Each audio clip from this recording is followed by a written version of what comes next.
Dan bayangkan Bapak Ibu sekalian, dalam ayat tersebut, orang yang dianggap melampaui batas sekalipun, itu masih disebut oleh Allah sebagai hamba-hambaku. Lagi-lagi itulah sayangnya Allah bahkan kepada orang-orang yang melampaui batas sekalipun.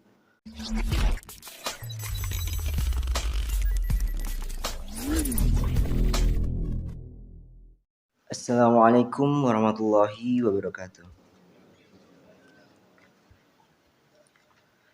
Alhamdulillahirabbil alamin, arrahmanirrahim, maliki yaumiddin. Jemaah salat subuh yang dimuliakan oleh Allah, alhamdulillah pada pagi hari ini kita masih diberi kesempatan oleh Zat yang Maha Pengasih dan Maha Penyayang, sehingga kasih dan sayangnya dapat kita rasakan, dapat kita nikmati bersama-sama hingga saat ini. Jika kita menghitung nikmat yang Allah berikan dari kita bangun dari tadi pagi sampai detik ini saja, mungkin kita tidak mampu untuk mengkalkulasikannya. Kita bisa tidur lalu bangun lagi, bisa hidup dengan nyaman di dalam rumah, bersama-sama orang yang kita sayangi, bersama keluarga, dan seterusnya. Hingga kenikmatan-kenikmatan seperti rasa aman ketika kita beribadah di masjid ini. Coba kita bayangkan ketika kita sholat subuh tadi di masjid ini, tiba-tiba dari belakang ada segerombolan orang menangkap kita satu persatu. Adik-adik kita, anak-anak kita, teman-teman kita, terbaring di ikat tangannya di atas sajadah kita sendiri, ditangkap dan ditodong dengan senjata. Dan mungkin kita tidak terbayang ya dengan situasi tersebut, ya karena kita tidak pernah merasakannya begitu. Tetapi hal yang demikian itu benar-benar terjadi dan dirasakan oleh saudara-saudara kita di Masjidil Aqsa di Palestina sana. Dan itu kejadiannya baru beberapa hari yang lalu. Mungkin Bapak Ibu sudah melihat foto dan videonya yang sudah beredar di berita begitu ya. Dan jangankan di tempat konflik ya seperti Palestina begitu. Di Eropa sana itu, di Prancis, sekarang ini kan lagi ada pemilu gitu ya. Nah, kandidatnya itu mengkampanyekan larangan berhijab gitu, dan banyak sekali anti-Islam yang ada di sana dan berdampak bagi umat Islam di sana begitu. Dan alhamdulillah kita di sini masih diberi rasa aman dan nyaman untuk beraktivitas maupun beribadah. Kemudian salawat serta salam marilah kita haturkan kepada Rasulullah Muhammad SAW, yang semoga kita dapat bertemu dan berkumpul dengan beliau di surganya Allah kelak nanti. Jemaah salat subuh yang dimuliakan oleh Allah, terkadang kita ini tidak sadar atas nikmat yang Allah berikan kepada kita. Dan mungkin tak jarang juga kita itu lupa bersyukur atas nikmat tersebut gitu. Dan bentuk syukur terbaik adalah dengan kita beribadah kepada Sang Pemberi nikmat itu. Namun kita ini sebagai manusia itu tidak luput dari dosa. Kemarin buat dosa, hari ini buat dosa, besoknya buat dosa lagi. Meskipun juga sholat dan ngaji, tapi besoknya lagi juga buat dosa lagi, baik sadar maupun tidak sadar dan seterusnya. Bahkan mungkin kita pernah merasakan kita berada di titik di mana kita tidak dekat dengan Allah. Kita jauh dengan Allah. Rasa-rasanya kita ini tidak pantas dan terlalu hina untuk mendapatkan surganya Allah.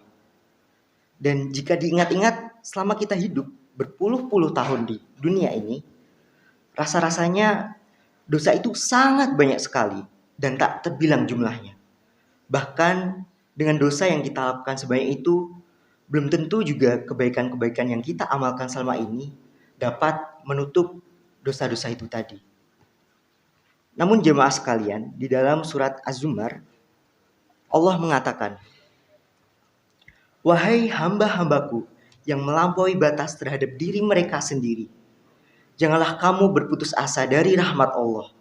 Sesungguhnya Allah mengampuni dosa-dosa semuanya.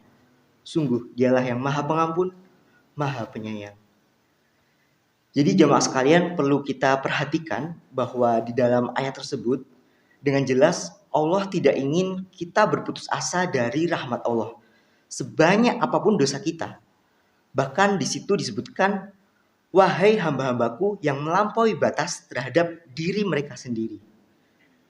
Jadi jamaah sekalian, seringkali kita temukan di dalam Al-Quran itu di awal ayatnya itu disebutkan kepada siapa ayat itu ditujukan gitu ya. Seperti misalnya, ya ayuhan nas, wahai manusia, ya ayyuhalladzina amanu, wahai orang-orang beriman, ya ayyuhal kafirun, wahai orang-orang kafir, ya ayyuhan nabiyyu, wahai nabi-nabi, ya ayyuhal mudassir, ya ayyuhal muzammil, dan seterusnya.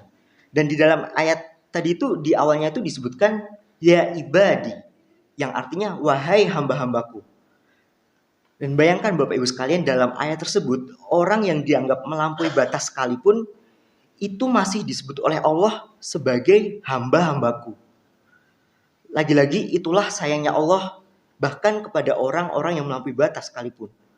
Allah itu Maha Penyayang. Allah tidak membiarkan hambanya terpuruk begitu saja.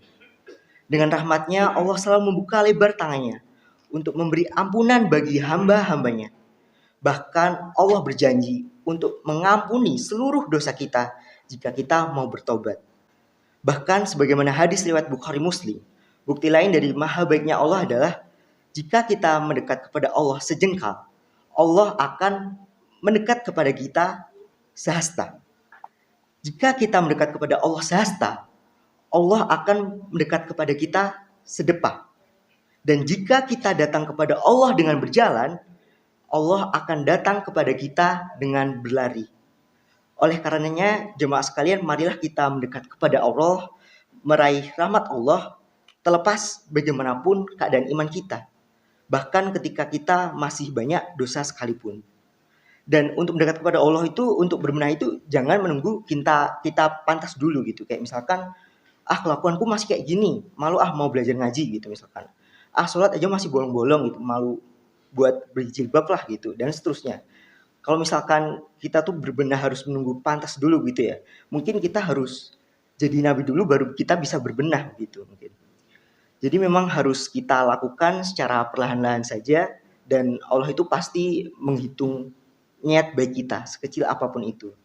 Baik jemaah sekalian, semoga pada bulan Maghfirah ini kita mendapat rahmat dan ampunan dari Allah Subhanahu wa taala. Demikian yang dapat saya sampaikan, semoga dapat diambil hikmahnya. Mohon maaf jika terdapat kesalahan. Wassalamualaikum warahmatullahi wabarakatuh.